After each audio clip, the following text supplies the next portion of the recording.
Hello and welcome, and in today's video I'm going to be sharing with you the top 10 Ark mobility tames. So without further ado, let's get straight into it. In at number 10 we've got the Deinonychus, and if you didn't know already, this is definitely one of those very mobile land tames. You can do quite a lot with it, and it does not take full damage as well. Obviously it is highly attributed for its boss defeating skills, as it can deal bleed damage to bosses, as you'll see in just a second. But what also makes it such a formidable boss creature is its insane mobility. Also the fact that it can just grapple onto creatures and absolutely tear into shreds with the bleed ability does help massively. Again, these creatures, if I haven't said it already, don't take full damage, which really adds a lot of fluidity into the movement of these creatures, as yes, obviously you can mitigate full damage by just dismounting last second before you hit the ground, but you can just, it feels a lot nicer, is what I should say, to move around with the creature where you don't have to do that at every steep cliff or drop. And obviously flyers will help you get away from that, but when you're using some just land creatures, it helps when they don't take full damage, and the Deinonychus doesn't. Also in a pack, they do have the pack buff as well, not really relevant to mobility, but it is more relevant to their boss fighting skills. They can also climb up any kind of wall or vertical surface, which really does make them very mobile tames, as no cliff or anything like that will stop and get in their way. It will only get in their way if it's over 90 degrees, and no creature apart from a flyer is really going to be going up that. A rock drake can though, and that creature is later on in the list. Continuing on, we have got the Thyla. This pretty much has all the same attributes as the Deinonychus. I just think the way it climbs is slightly nicer. Instead of jumping from rock to rock, it simply just runs up it, and obviously you can run up any kind of wall or vertical surface the exact same that the Deinonychus will be able to. I just think the solution is a lot more elegant and nicer to use. They also can jump across insane distances. Sadly they do take full damage, but it's not the biggest issue in the world, and with their slightly nicer climbing, I do sort of prefer these things in the mobility aspect, although they cannot be attributed for their boss fighting skills, because although they can deal the bleed ability, they lack any kind of pack buff, and just let alone they're not even allowed into boss fights because of their climbing ability. Yet the Deinonychus is, I'm not sure what kind of climbing it can do in boss arenas, if any, because I'm not sure how that has been allowed through, whereas this creature hasn't.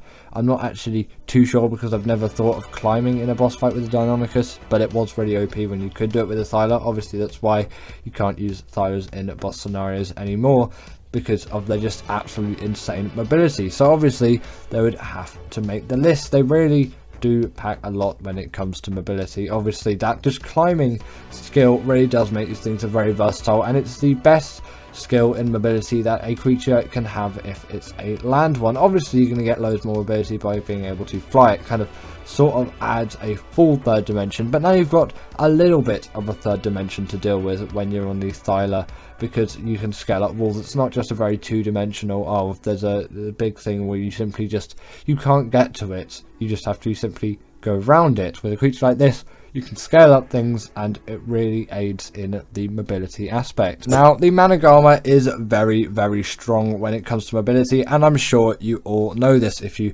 have played a little bit of Ark in your time. These creatures are zippingly and zoomingly fast, if there are even words that you can find in the English dictionary. Otherwise, it's something else with a similar synonym, you could say. That's a little bit of a hard thing to say. Either way, you can definitely tell when looking at these things, and also just when using one, that they really do pack a punch when it comes to mobility. I'm pretty sure they can't scale any kind of wall or vertical surface, but they can simply jump and dash over or around it. It really is no issue whatsoever, and it is still just as accessible as with a Deinonychus or a Thyla. These creatures also generally are pretty speedy just walking on land as well, and their stamina drain is not the highest in the game, so it actually is a pretty low one, which helps in mobility, as you can go for longer, which, you know, it's less annoying to travel around if you don't have to constantly wait for stamina breaks.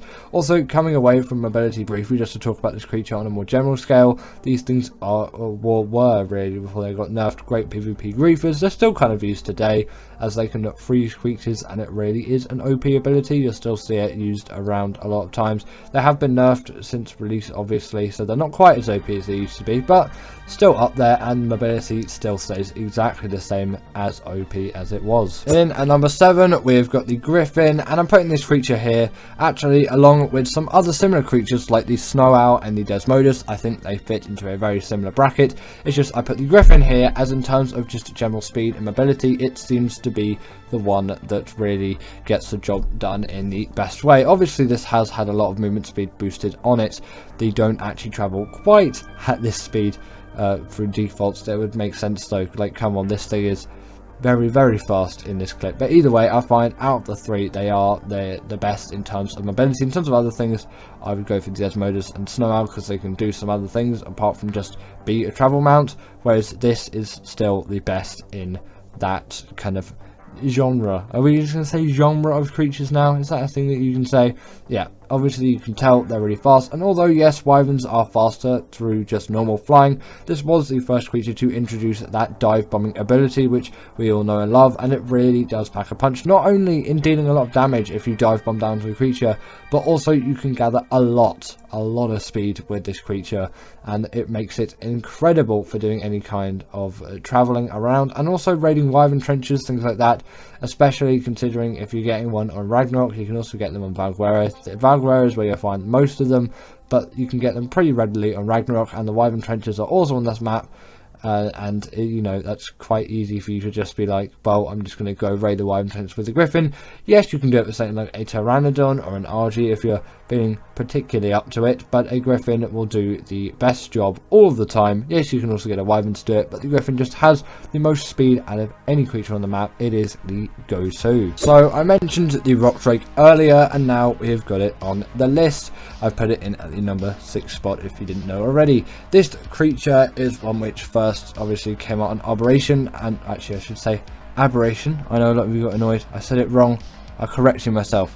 Aberration. I don't know why I've been calling it Aberration the whole time. Either way, came out on Aberration, and this creature really is insane when it comes to mobility. It really does work on the map because of all the walls and cliffs that you'll find. It can dash onto them, and it can scale them at any angle. It doesn't matter if it's over 90 degrees, which obviously the Thyla and Deinonychus are limited in. It does not matter on the gradient for this creature though. You can just get so much more done in terms of a map like Aberration, but also in general terms you will find places up mountains and cliffs, especially in ASA with the wacky terrain all over the place, that is over 90 degrees. And I know Aberration hasn't come out yet on Ark Survival Ascended, but you can still get a Rock Drake in the game and use it, and I find they are actually really nice speeding across the island because of the wacky terrain going constantly over 90 degrees. They actually still can get at it without just falling off like the Thyla and the Dynewood, and they really work well for all of that. Also generally they are pretty quick and snappy. As a glider as well, you really can get a lot done. They're like the Maywing, but not quite as OP as that. That is also another creature which is later on in the list, but they really do deserve to be here in my opinion. You can get a lot done in terms of mobility with the Rock Drake, and generally all round they are really great strong creatures for combat. You can absolutely cheese rock both. You have some Lazarus Chowder with it on Aberration, of course, not the Gen 2 one, so they really do deserve to be here. Then at number 5 we have got the Bloodstalker, and this creature really does need to be here for me because it is my favourite underwater travel mount of all time. Nothing really beats it. Also, just as a general all-rounder, its traveling capabilities and mobility capabilities are absolutely insane, and it definitely does deserve a place on this list for that. It really is unmatched in all of that, especially also considering it can travel on the top of the water as well, not just in it. It can also steal the aggro's of the creatures, helps in a very low mobility environment, and it's so speedy. Like super speedy creature. As far as I'm concerned, I've put no extra movement speed on this Bloodstalker, so this is the speed that you can get out of them, and considering no movement speed has been put on it, obviously you can't usually because movement speed was taken off. I'm not sure if you can really level up movement speed on a Bloodstalker. Is it blocked or is it not? I haven't really paid it much thought because I always have classic flyers on, so I never really know. But considering I probably would think that it would still have movement speed so it can walk faster, it's not really going to make its other abilities go faster because it's just going to shoot webs and go to said webs at its regular speed. Either way, you can definitely see how a lot of traveling can get done with a creature like this. Yes, it is a little bit difficult in those early stages to get everything around and done, but same as the gas bags, actually I'm going to give it a brief honourable mention because that really is a nice travel mount, and it's one which has some mobility, but it's not really the easiest to control at the start, and sometimes it can feel a little bit clunky, so I haven't put it here, but it definitely is one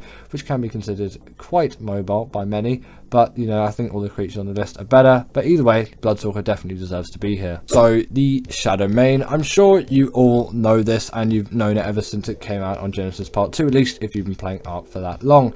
These creatures are one which are just packed full of abilities and packed full of mobility. Generally, they are really speedy tames, and they can jump to incredible heights. Yes, they can't climb and scale any walls, and they still take full damage, but I find that this mobility is absolutely insane to get for a creature at this size. You can really gain so much height and scale over such long distances with these creatures. It is absolutely absurd how much mobility you can get out of this creature, and I know maybe you could say the Bloodstalker is more mobile and get to more places, but considering what type of creature this thing is and what other things it can do, it really does deserve to be high on the list. Also, it's very mobile in the water as well, like the Bloodstalker. The Bloodstalker is my favourite underwater creature, but the Shadow Mane definitely does have it there. They also have natural armour, they have the hydration buff, which the Bloodstalker doesn't have. They also have the pack buff. On top of that, they can go invisible too, and they are a go-to for boss fighting creatures. They really are very versatile, but also very mobile. In at number 3, we have got the Rhinognatha, and I found that this is really a good one when it comes to mobility. There is a lot that can be said about this creature when it obviously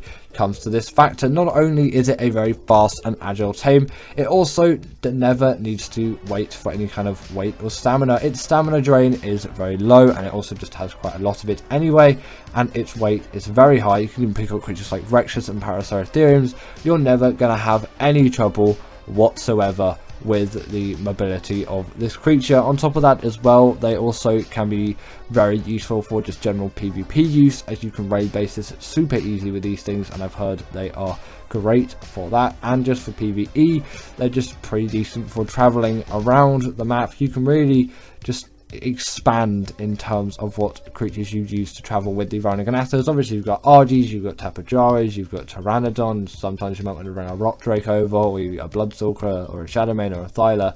But this sort of adds a new dimension. It's a really fast, quick flyer that's also really capable, because you find with the faster flyers in the game, usually they tend to be a bit weaker than the bigger, bulkier ones, which tend to pack a bit more of a punch, whereas the Rhinognatha really packs a lot of punch, and also is very fast, and is just a generally good flyer and a very good mobile flyer. Its taming method is also quite mobile as well, although not really relevant because you're going to have to be doing a lot of moving during the taming method. It's pretty much just the same as the Reaper taming method. If you don't know what the taming method for the Rhinognatha is, also I do have a video down below. This was also for the joke, by the way, of this segment of the video. I felt like it. I was like, yeah, mobile taming method, that's really going to make a big difference, isn't it? Did you enjoy that? Did you not enjoy that? Do you want to see those? Do you want to see more jokes and videos? Comment that down below, because, you know, I want to know from you. Are you enjoying a Joker video? Should I do a Joker video? Hide it in there, see if you can find it out. Obviously this one's quite obvious, I've dragged it out a bit now. Either way, let's probably just continue on with the list. In at number 2, we've got the Astrodelphis, and also I'm going to put the Chopper Ignatus here just as a little honourable mention, as they are quite similar, although I do prefer the Astrodelphis, especially on Gen 2, as Element is so abundant. Obviously they spawn on the map as well, they do spawn on Fielder as well, but Element is a little bit harder to find, and they're just so mobile and so useful. And also, people don't really mention it, but you can practice on one of these even before you tame one and you get the saddle in the missions to get your Astrodelphis just skills up before you even get one. Because if you've never used an Astrodelphis before and you have access to Gen 2, then go do those Astrodelphis missions over and over and over again until you get good at those missions and get good at flying this thing.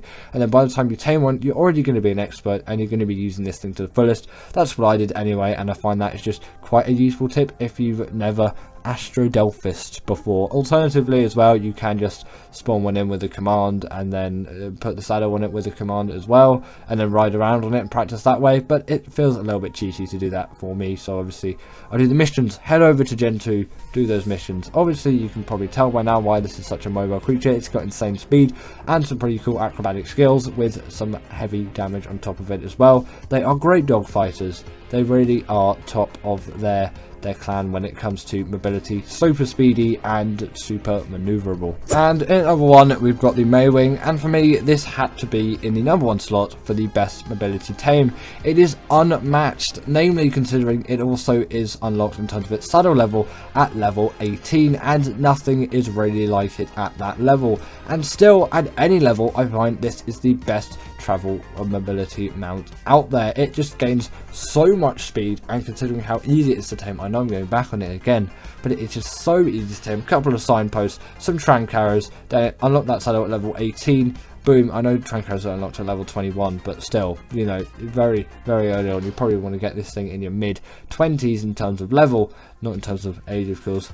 Accessible for all ages, I should mention. And then you've got yourself a really speedy, great glider out there, and it's just unmatched when it comes to performance. You really, even if the terrain is flat, you can just get a lot of agility with this thing, and maybe a little bit difficult to control when you start using them. Again, practice on those missions on Gen 2 if you don't before you get one, or even once you've got one. Just keep practicing. It's a really easy controlled environment, and you've got no other enemies and stuff in your way. They also are a portable feeding trough. They can gather berries and also glide on top of water, and they're pretty good swimmers too, but they really are the king of mobility. The top 10 Ark productivity creatures.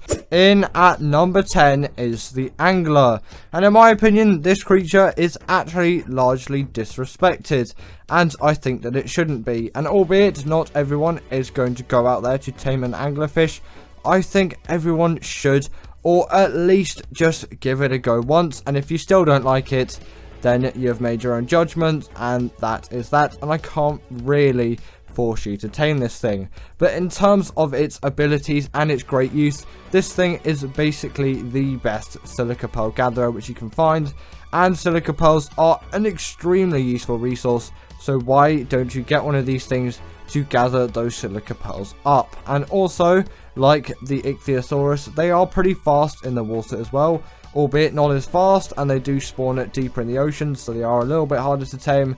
But I think at some point you should at least give these things a go, as they have really great silica pearl gathering abilities, and they're pretty fast in the water too, making them pretty great for travel under the seas. In at number 9 is the Castaroides, and this creature is pretty much the best wood farmer. This thing is just full of a wealth of farming capabilities, many of which, pretty much all of which actually, cannot not be mentioned. Don't know why I said not so many times there, but obviously apart from the chainsaw, which is a little bit OP, this is going to be the best way to gather wood, and it is also a really great swimmer underwater too. And obviously beaver dams are great for silica pearls, rare flowers, rare mushrooms, wood, and cementing paste, which is a kind of another bonus from these things. Obviously that doesn't happen once you've tamed one, but they are pretty great for productivity even if you don't have one tamed, which is really something to say. But their wood gathering abilities, once tamed, are really worth it, and you can gather so much wood with these things. Even, in fact, I think they have a 50% weight reduction on wood, and their saddle acts as a portable smithy as well, which is just a nice little bonus which actually fairly few creatures have, and it is actually very exciting to see that the Castaroides has this ability too. Next up we have the Stego, and ever since the TLC 3 update, this is one of my favourite creatures, which I will always go back to in terms of productivity. Compared to something like the Bronto, it is significantly smaller, and obviously from that, it is easier to transport around, and it can gather still a very significant amount of berries, albeit not as much as the Bronto. So if you're a Bronto lover, then just pretend I'm talking about the Bronto instead of the Stego. But apart from berry gathering as well, this thing is great at gathering wood too, albeit not having the best weight stat out there, but it is obviously levelable, and for some reason Microraptors are not able to hit you when you're on this thing, but it probably has something to do with rider protection.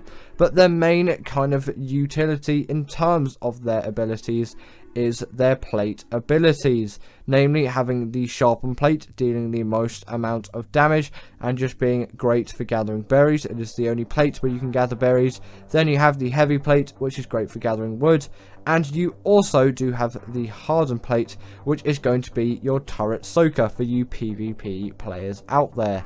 And I don't know if more offer different rider protection, but I think all of them do just offer rider protection.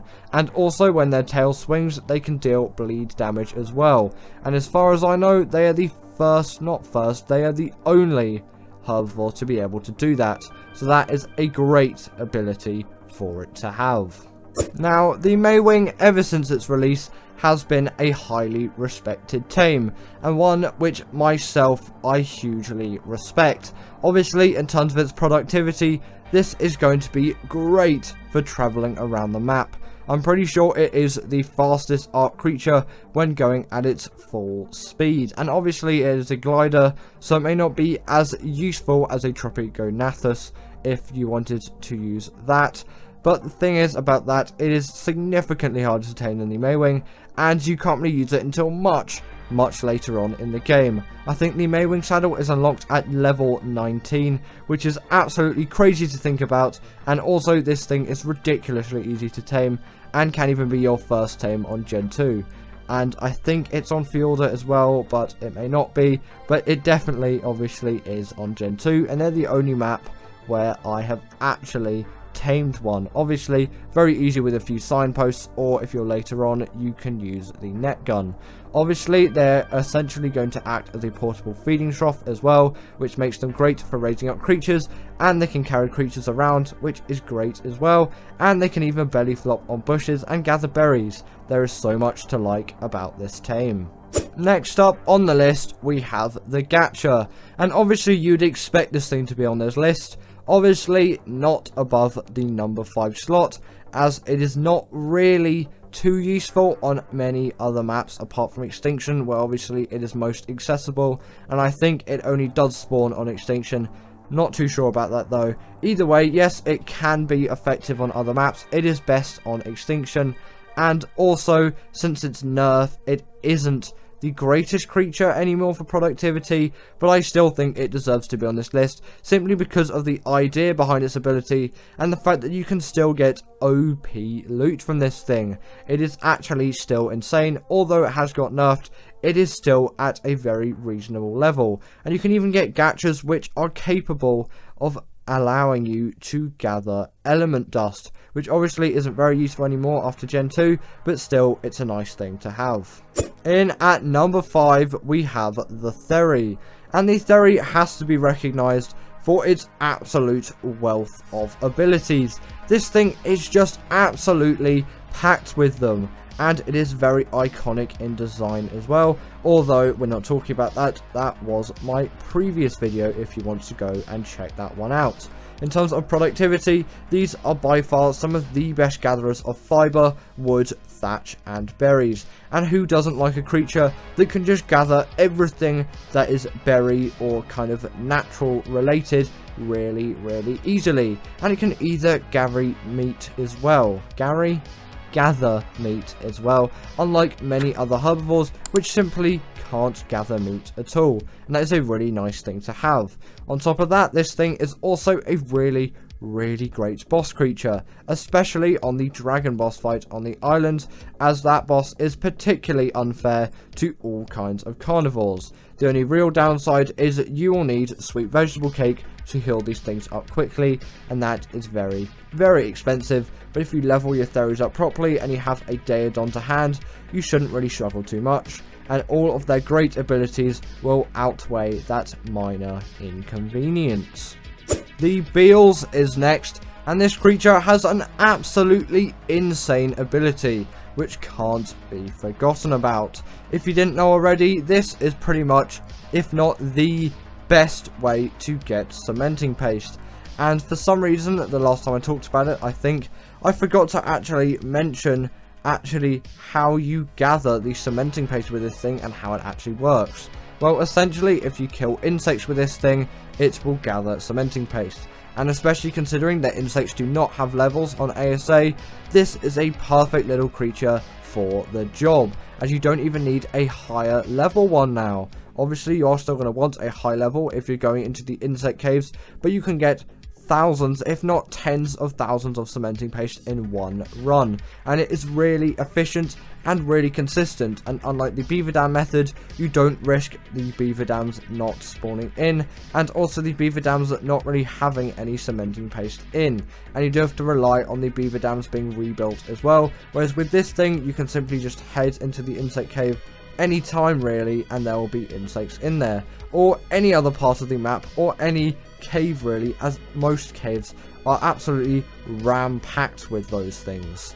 In at number 3 is the Desmodus Draculae, and obviously this thing is an absolute king when it comes to productivity, and especially in the aspects of taming. This thing is an absolute beast when it comes to its sanguine elixir, essentially doing a third of a tame in simply 1 second with the press of a button, which is an absolute godsend for you official players out there. And also, it is not the hardest thing to tame, albeit not the easiest as well, but it can be done pretty simply with maybe 50 to 100 blood bags. I'm not actually sure about how many you need on official.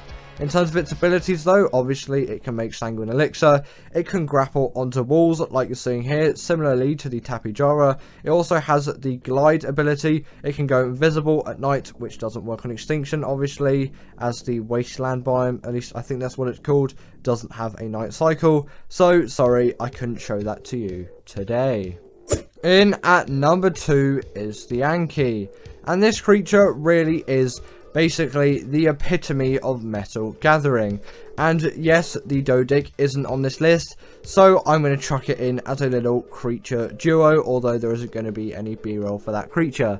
But essentially, the Anki is going to work as your pickaxe, and the Dodic is going to work as your hatchet. But the Anki, in my opinion, is a slightly more useful version of the Dodic, obviously, as the pick is somewhat more useful than the hatchet, as it has the capabilities to gather the most amount of metal. And on Ark, you're going to need a lot of metal, don't know why I can't speak today, but yes, you're going to need a lot of metal throughout all of your Ark progress, so you really do need to get it in, and the Anki is a great creature to do that with, as it can gather loads and loads of metal, and it even has a really nice weight stat on top of that, and it's an easy tame too. And when paired with the creature in number 1, you have yourself the ultimate creature combo. In at number 1 is the RG, and really, what did you expect? This creature is the king of productivity, and no creature can really beat it in any sense at all. It is just absolutely insane at its job, and no creature can beat it, especially considering the level being in the late 60s. Although not quite level 69, so no Michael Rosen memes in this video.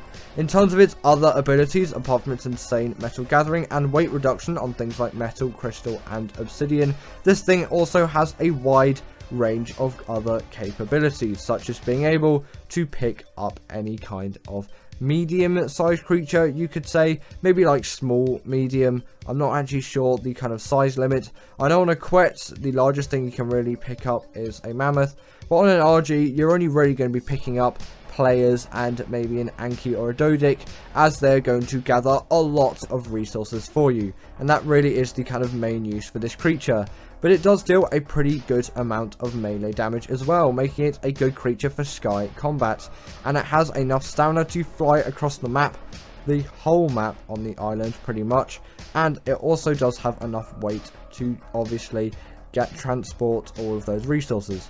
Don't know why it stuttered so much there, but it does have a couple of nice little extra things as well, like its saddle being a portable smithy, the same as the Casteroides, and having a nice regen buff when it kills a dead core. So thank you to my wonderful patrons Ekaterina Puchkova, Karina Thorne, Dominic Masajewski, and Ethan Tapia, who have all supported me through Patreon or through YouTube memberships. If you want to join this list, then go join Patreon or YouTube members, but thanks to all of these guys.